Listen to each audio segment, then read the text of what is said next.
Thank you, Right Honorable Speaker. 1 minute.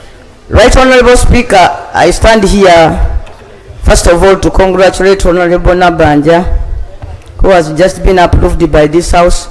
Hope you will use this time now to tell us where Get Beach Balama is. Mr. Speaker, sir, I stand here to oppose the motion on one ground, Mr. Speaker. Mr. Speaker, since we gave ourselves this constitution, this country has never at any one time attempted to try out this particular article of our constitution. We should think about the framers of this constitution, what they thought about when they came out to limit the number of ministers. Mr. Speaker, I want to guess that the idea was to limit top leaders from using appointments to patronize the country. The Prime Minister stated that they want to cover the governance gap that has been created by the increase. But Mr. Speaker, today we have in that direction, therefore, we have more local leaders. If there is any governance gap that has been created, that gap can be fixed by the local leaders. And we know, Mr. Speaker, that the President has already designated colleagues here to be ministers. And by coming here after designating and announcing ministers, we are being treated as if we are just a rubber stamp parliament. I want to appeal to colleagues that for the first time in the history of this country, let's for the first time state this motion and try out the number of ministers as given in the Constitution. After all, the country now, the world now has opened up to more technology. More roads have been constructed. We have more local leaders. We have many MPs.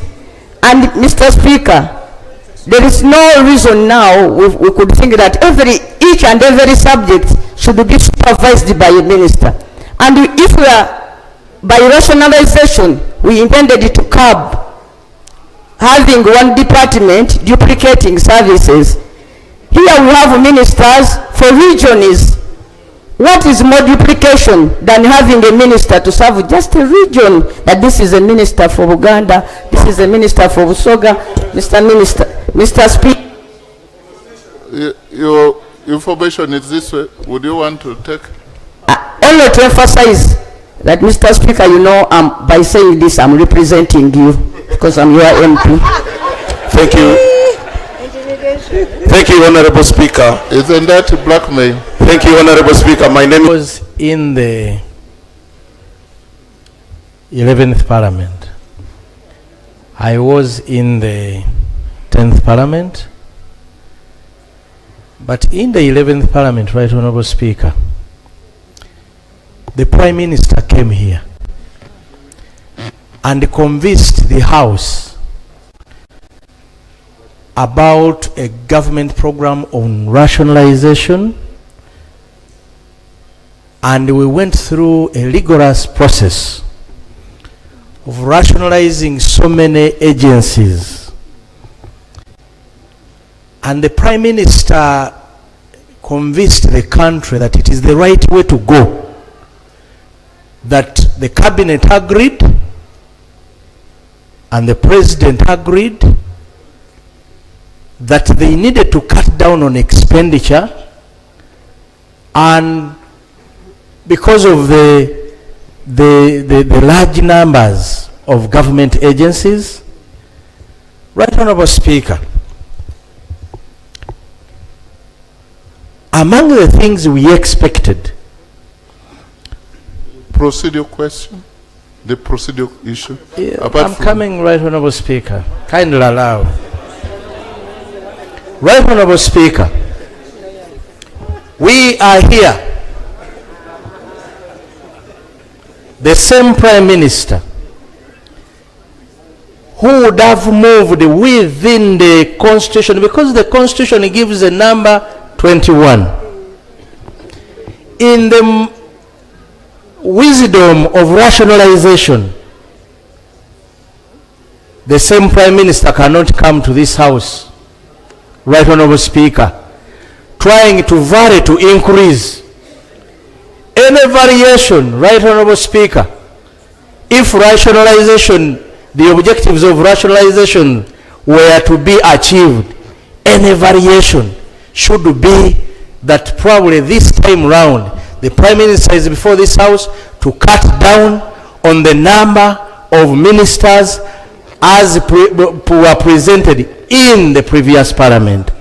Right Honorable Speaker, are we proceeding well to sit here having gone through rationalization where so many ministries were downgraded and they were merged, Right Honorable Speaker, to come here and have the Prime Minister varying to increase the numbers of ministers, yet they would have gone through the same process of rationalization. Thank you. Are we proceeding well?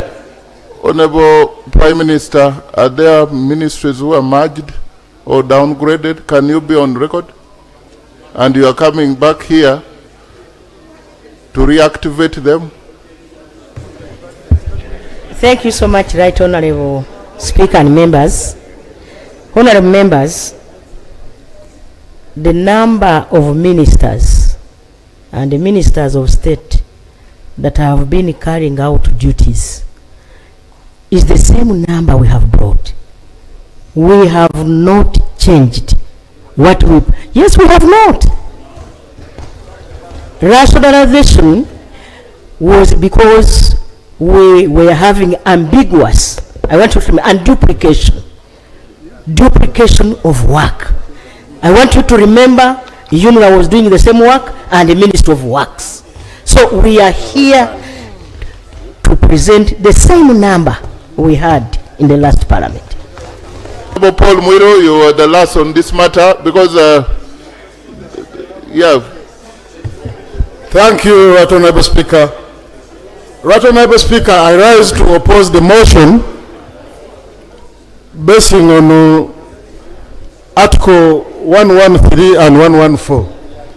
Right Honorable Speaker, the framers of the Constitution clearly left the numbers as they are in this Constitution, and government has not moved to amend these provisions, left them the way they are, so that it is up to this Parliament.